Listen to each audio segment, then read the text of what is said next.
नमस्कार दोस्तों, आज हम बात करेंगे संजय राउत का वो बयान जो कहीं ना कहीं राजनीति में एक हलचल पैदा कर रहा है। संजय राउत ने विपक्षी पार्टियों को कांग्रेस में विलय करने का आह्वान किया है और खास तौर पे उन पार्टियों को जो कांग्रेस से निकलकर एक क्षेत्रीय पार्टियों के तौर तरीके से अपने दबदबा को कायम किया था, जैसे ममता बनर्जी का टीएमसी और शरद पवार का एनसीपी। ये दोनों शख्स उस तरह के शख्सियत हैं जो एक समय में कांग्रेस के सबसे ज्यादा चहेता हुआ करते थे और दोनों ने अपने बढ़ती महत्वाकांक्षाओं को लेकर अपनी अपनी पार्टी बनाई। और आज का जो दौर है, आज का जो स्थिति परिस्थिति है, उसे देखते हुए संजय राउत ने एक बहुत बड़ा बयान दिया है और वो बयान इस तरह से है कि पूरी तरह से राजनीतिक गलियारों में हलचल पैदा कर दी है। संजय राउत का कहना है कि अगर 2029 का रोड मैप तैयार करना है तो क्षेत्रीय पार्टियों को खुलकर कांग्रेस का समर्थन करना चाहिए और राहुल गांधी के सपोर्ट में खड़े होकर विपक्षी पार्टियों को सहयोग करना चाहिए ताकि हम बीजेपी को पूरी तरह से हरा सकें। अब देखना यह होगा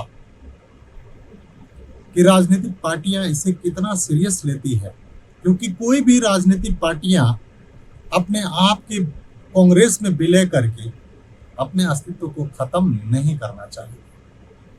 यानी कि टीएमसी अगर अपने आप का विलय कांग्रेस में कर लेती है तो टीएमसी की जनाधार और टीएमसी के कार्यकर्ता अभी तो ऐसे ही बागी चल रहे हैं, लेकिन आने वाले समय में शायद एक भी कार्यकर्ता उसके साथ ना रह जाए। और जिस तरह से बंगाल में यानी कि कांग्रेस ने 25 साल तक राज किया, उसके बाद वाम दलों ने लगभग 35 साल राज किया और उसके बाद ममता बनर्जी ने लगभग 15 साल राज करने के बाद ये सत्ता ममता बनर्जी के हाथों से निकलकर बीजेपी के खेमे में गई है और बीजेपी पूरी तरह से एग्रेसिव है। और यही एग्रेशन का नतीजा है कि जो टीएमसी के विधायक या सांसद ममता बनर्जी के गुणगान करने से नहीं थकते थे, आज उनकी बगावती सुर और ममता बनर्जी के सबसे बड़े एक तरह से दुश्मन के तौर पे देख रहे हैं। ऐसे ऐसे लोग जिनके बारे में कल्पना तक नहीं किया जा सकता था कि एक दिन वो टीएमसी को छोड़कर कहीं जाएंगे, टीएमसी ही उनकी माई बाप थी, वो लोग भी ममता बनर्जी को आज के समय में आंख दिखा रहे हैं। ऐसा एक जीता जागता एग्जाम्पल है सयानी घोष, जिसे ममता बनर्जी ने एक पहचान दिया। ममता बनर्जी ने एक नॉर्मल अभिनेत्री से उठाकर पार्टी के एक हाई लेवल पे युवा टीएमसी अध्यक्ष तक बनाया। ममता बनर्जी कई जगहों पे सयानी घोष के साथ खुलकर खड़ी हुई। आज वही सयानी घोष ये कहते हुए टीएमसी से दरकिनार कर रही हैं अपने आप को कि टीएमसी में घुटन हो रही है। टीएमसी के बहुत सारे बागी विधायक और सांसद बोल चुके हैं कि हमें ममता बनर्जी के नेतृत्व से कोई परहेज नहीं है, हमें अभिषेक बनर्जी की कार्यशैली से प्रॉब्लम है और हम इसकी वजह से टीएमसी छोड़ना चाहते हैं, छोड़ रहे हैं। आए दिन या तो टीएमसी सांसदों का छोड़ने का घटना सामने आ रही है या टीएमसी सांसद टीएमसी छोड़ने की धमकियां दे रहे हैं। यहां तक कि पार्टी ने 31 मई को एक मीटिंग बुलाई और मीटिंग में ब्रत बनर्जी को और संदीपन घोष को पार्टी से निष्कासित कर दिया गया और निष्कासन के बाद ब्रत बनर्जी ने बागी विधायकों को लेकर बंगाल विधानसभा में नेता प्रतिपक्ष बन गए। 58 विधायकों का साइन किया हुआ लेटर विधानसभा अध्यक्ष को सौंपा गया और विधानसभा अध्यक्ष ने स्पीकर ने उन्हें मंजूरी तक दे दी। उसके बाद ममता बनर्जी की समस्याएं खत्म होने का नाम नहीं ले रही। जब ममता बनर्जी पूरी तरह से अपने को डूबते हुए टूटते हुए देख रही थी, तब तक डूबते हुए तिनका का सहारा कांग्रेस और कांग्रेस से राहुल गांधी का फोन एक सिंपैथी के तौर पे जाता है। ममता बनर्जी को हारने के बाद अखिलेश यादव जाकर ममता बनर्जी से मिलते हैं और मिलने के बाद सांत्वना देते हैं कि दीदी आप हारी नहीं हैं, आपको एसआईआर के थ्रू बीजेपी ने हराया है, यानी कि वोट चोरी करके आपको हराया गया है। और ममता बनर्जी अभी भी यकीन नहीं कर रही हैं कि लोकतंत्र में जनता के मूड को समझना सबसे ज्यादा जरूरी होता है। और ममता बनर्जी ने जनता के मूड को समझे बिना इस तरह का एलिगेशन लगा रही हैं कि केंद्रीय सुरक्षा बल, चुनाव आयोग और साथ में जो चुनाव आयोग के द्वारा किया गया एसआईआर है, इसकी वजह से पार्टी को करारी हार हुआ और बीजेपी वोट चोरी करके वहां पे लगभग 200 से 5 सीटें लेकर आती है और ममता बनर्जी 80 सीटों पे सिमट जाती है। 80 सीटों में से जब टीएमसी के विधायक दलों की मीटिंग बुलाई जाती है, पहली मीटिंग 6 मई को बुलाई जाती है, उसमें टीएमसी के 10 विधायक नदारत रहते हैं। उसको छोड़िए, जब भीमराव अंबेडकर की प्रतिमा पे जब प्रोटेस्ट किया जाता है, उस प्रोटेस्ट में लगभग 35 विधायक गायब रहते हैं। जब 31 जुलाई को मीटिंग बुलाई जाती है और उस मीटिंग में ब्रत बनर्जी को और संदीपन घोष को जब पार्टी से निष्कासित किया जाता है, उस समय 18 से 20 विधायक ही वहां मौजूद होते हैं। ये स्थिति परिस्थिति के दौर से ममता बनर्जी गुजर रही है और हार के बाद जब उन्हें कांग्रेस की याद आई, तब वो 8 तारीख को कांग्रेस ने जब इंडी गठबंधन के घटक दलों के साथ मीटिंग बुलाई, उस मीटिंग में भी पूरे क्षेत्रीय दल खुलकर सामने नहीं आए। उसमें आम आदमी पार्टी ने अपने आप को इंडी गठबंधन में शामिल होने से अपने आप को पाला झाड़ दिया। क्यों? क्योंकि आप जानते हैं केजरीवाल जो पूरी तरह से गिरगिट की तरह रंग दिखाने वाला बंदा, क्योंकि 2027 में पंजाब विधानसभा चुनाव है और अगर केजरीवाल यहां पे इंडी गठबंधन के साथ दिखाई देते हैं तो पंजाब में कांग्रेस को गाली कौन देगा?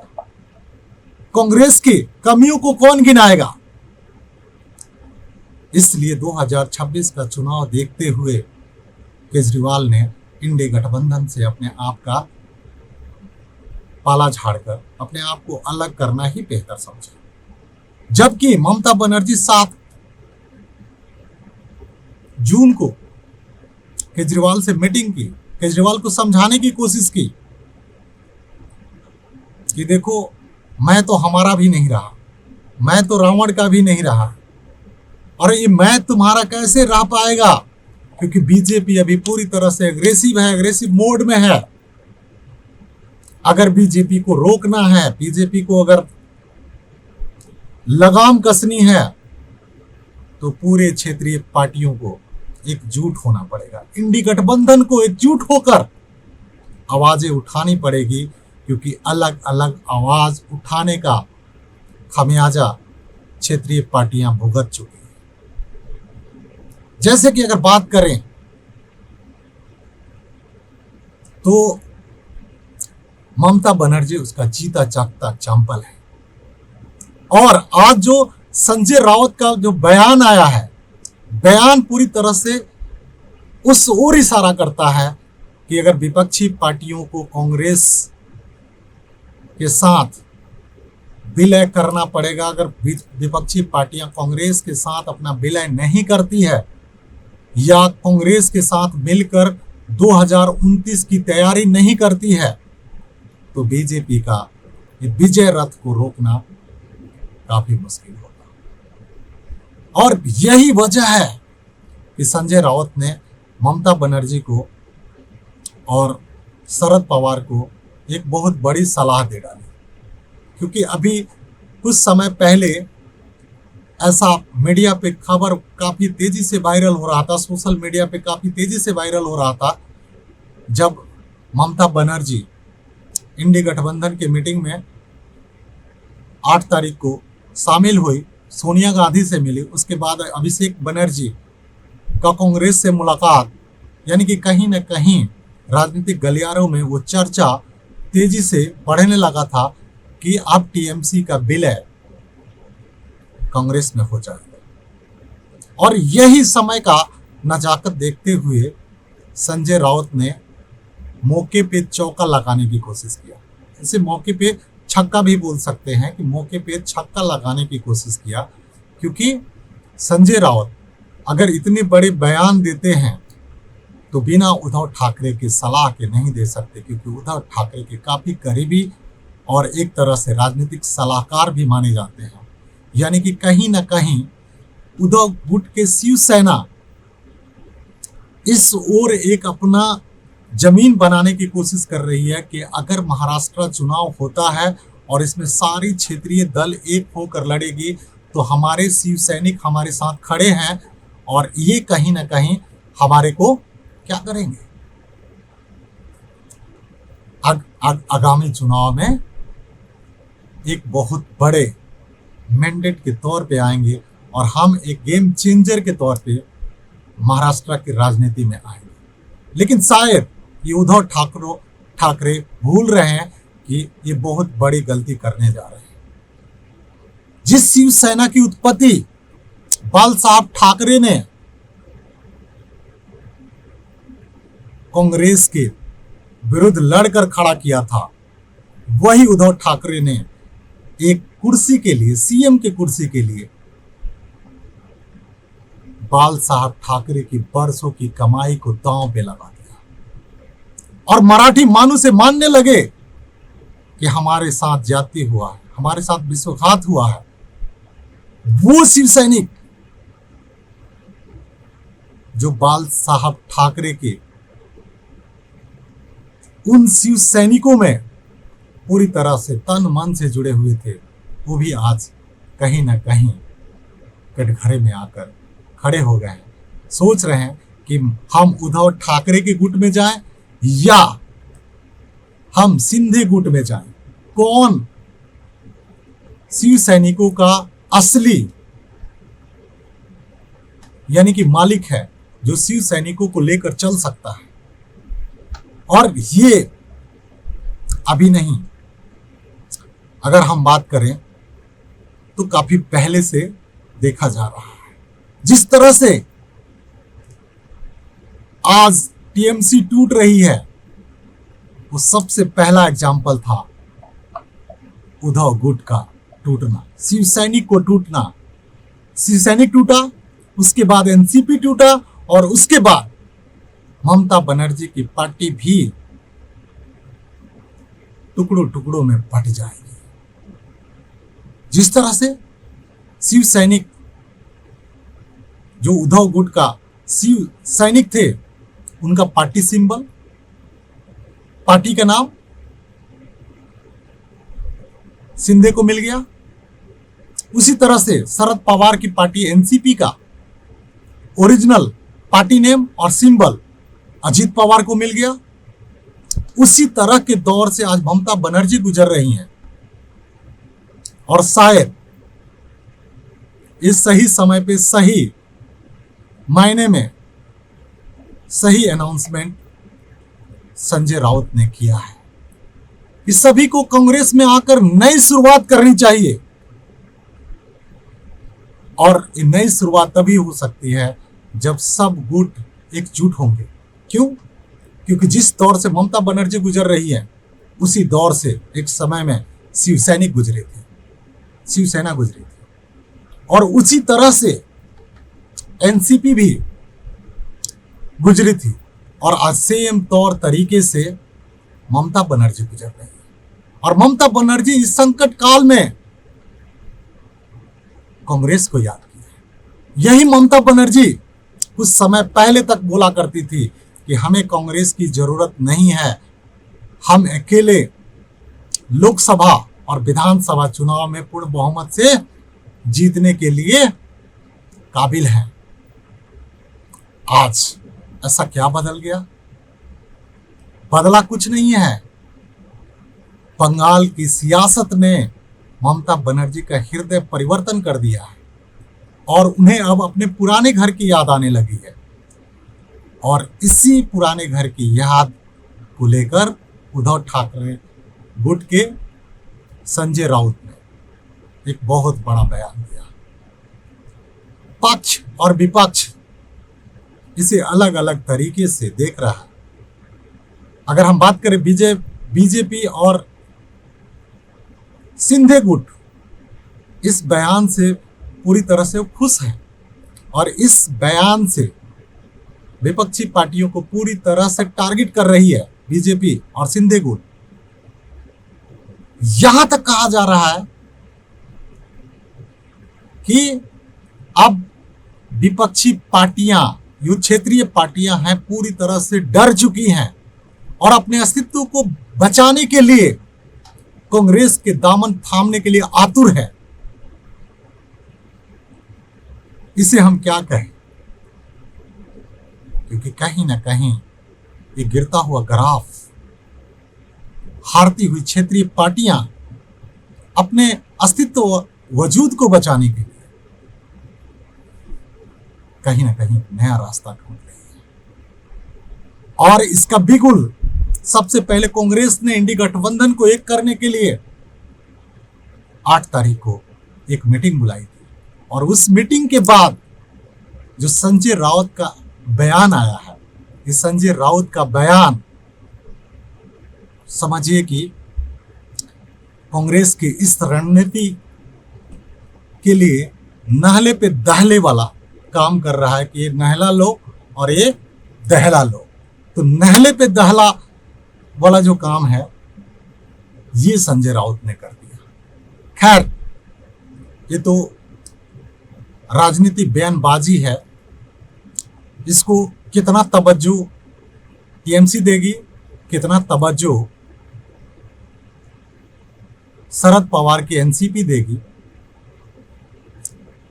इसके बारे में हम किसी तरह का दावा तो नहीं कर सकते, लेकिन ये टीएमसी को और शरद पवार और क्षेत्रीय पार्टियों को सोचने के लिए मजबूर कर दिया है।